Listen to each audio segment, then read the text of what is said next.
31 ರಾಜಕೀಯದಲ್ಲಿ social work ಎಲ್ಲ ಮಾಡಿಕೊಂಡಿರು, ನನಗೆಲ್ಲ ಸ್ಟೇಷನ್ ಎಲ್ಲ ನನಗೆ ಹೋಗಿ ಗೊತ್ತು. ನನಗೆ ನಿಮ್ದು ಎಲ್ಲ ಆಗಿ ಬನ್ನಿ, ನೀವು ಬರುವಾಗ ಎಲ್ಲ ಕೊಡ್ತೇವೆ, post mortem report, CCTV footage, ಮಗಳದು ಮೊಬೈಲ್, ಸ್ಥಳ ಮಾಜರದು ಎಲ್ಲ ಕೊಡ್ತೇನೆ ಅಂತ ಹೇಳಿದ್ರು. ನಮ್ಗೆ ಅವಳು ಯಾಕೆ ಸುಸೈಡ್ ಮಾಡಿದ್ರೆ ನಮ್ಮ ತಲೆಯಲ್ಲಿ ಇದ್ದದ್ದು, ಅಲ್ಲಿ ಹೋದ್ಮೇಲೆ ನಮಗೆ ಗೊತ್ತಾಗಿದ್ದು ಇವನೇ ಕಾರಣ ಅಂತ ಹೇಳಿಕೊಂಡು. ಅವನ ಎಂತಿಗೆ ಬಂದು ಕಾಲಿಗೆ ಬೀಳ್ಬೇಕು ಅಂತ ಹೇಳಿ ಇವಳು ಸುಸೈಡ್ ಮಾಡಿದಾದ್ರೆ ಏನ್ ಅಗತ್ಯ ಉಂಟು? 1 ಗಂಟೆ 1.5 ಗಂಟೆ ತನ CCTV ಫುಟೇಜ್ ರೆಕಾರ್ಡ್ ಇದೆ. ಖಾಲಿ ಒಬ್ಳೇ ಆಚೆ ಹೋಗುದು ಇದೆ.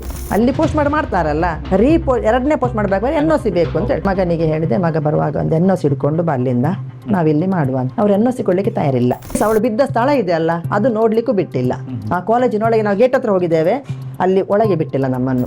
ನಿಮ್ಗೆ ಎಷ್ಟು ಹಣ ಬೇಕು ನಾವು ಕೊಡ್ತೇವೆ, ಕರ್ನಾಟಕದಿಂದ ನೀವು ಇಲ್ಲಿ ಬರ್ಬೇಕಲ್ಲ, ನಿಮಗೆ ಕೇಸಿಗೆ ಬರ್ಲಿಕ್ಕೆ ಕಷ್ಟ ಆಗ್ತದೆ, ನೀವು ಕೇಸ್ ಮಾಡೋದು ಬೇಡ, ಅಪ್ಪನಿಗೆ ಅಮ್ಮನಿಗೆ ಅಣ್ಣನಿಗೆ ಗೊತ್ತುಂಟಂತೇಳಿ ಅಲ್ಲಿ ಹೇಳಿಕೊಟ್ಟು ಬರೆಸಿದ. ಹರೀಶ್ ಮುಂಜಾರೆ, ನಿಮ್ಮ ತಾಲೂಕಿನಲ್ಲಿ ಸಿಂಧು ದೇವಿಯವರ ಮಗಳು ಆಕಾಂಕ್ಷ ಮೃತದೇಹ ನೋಡ್ಲಿಕ್ಕೆ ನೀವು ಬಂದಿದ್ದೀರಿ, ನ್ಯಾಯ ತೆಗೆಸಿಕೊಡ್ತೀನಿ ಅಂತ ಹೇಳಿದ್ದೀರಿ. ಹಾಗಿಲ್ಲ ಅಂದ್ರೆ ಹೇಳ್ಬಿಡಿ ನೇರವಾಗಿ, ನಮ್ ಕೈಯಲ್ಲಿ ಆಗಲ್ಲ ಅಂತ. ಸೌಜನ್ಯಳಿಗೆ 2 ತಿಂಗಳಲ್ಲಿ ನ್ಯಾಯ ತೆಗೆಸಿಕೊಡ್ತೀನಿ ಅಂತ ಅವತ್ತು ನೀವು ಹೇಳಿದ್ರಿ. ಆಮೇಲೆ ನಾನೇ ನಿಮ್ಗೆ ಪ್ರಶ್ನೆ ಮಾಡುವಾಗ ನೀವೇ ಹೇಳಿದ್ರಿ, ನಾನು ಆ ತರ ಹೇಳಲೇ ಇಲ್ಲ ಅಂತ ಹೇಳಿದ್ರಿ. ಇದಕ್ಕೂ ನೀವು ಅದೇ ಉತ್ತರ ಕೊಡ್ತೀರಾ? ಇಷ್ಟೆಲ್ಲ ಬೆಳ್ತಂಗಡಿಯಲ್ಲಿ ಆಗ್ತಾ ಇದೆ ಬೆಳವಣಿಗೆ, ಅದರ ಬಗ್ಗೆ ಯಾವುದು ನಿಮ್ಗೆ ಗೊತ್ತೇ ಇಲ್ಲ. ವೀರೇಂದ್ರ ಹೆಗಡೆ ಅವರು ಸೌಜನ್ಯ ಹೋರಾಟಕ್ಕಂತೂ ಅಡ್ಡಿ ಬರ್ತಾ ಇದ್ದೀರಾ. ಇವ್ರಿಗಾದ್ರೂ ಒಂದಾದ್ರೂ ನ್ಯಾಯ ಕೊಡಿಸುವಂತ ಕೆಲಸ ಮಾಡಿ ನೀವು.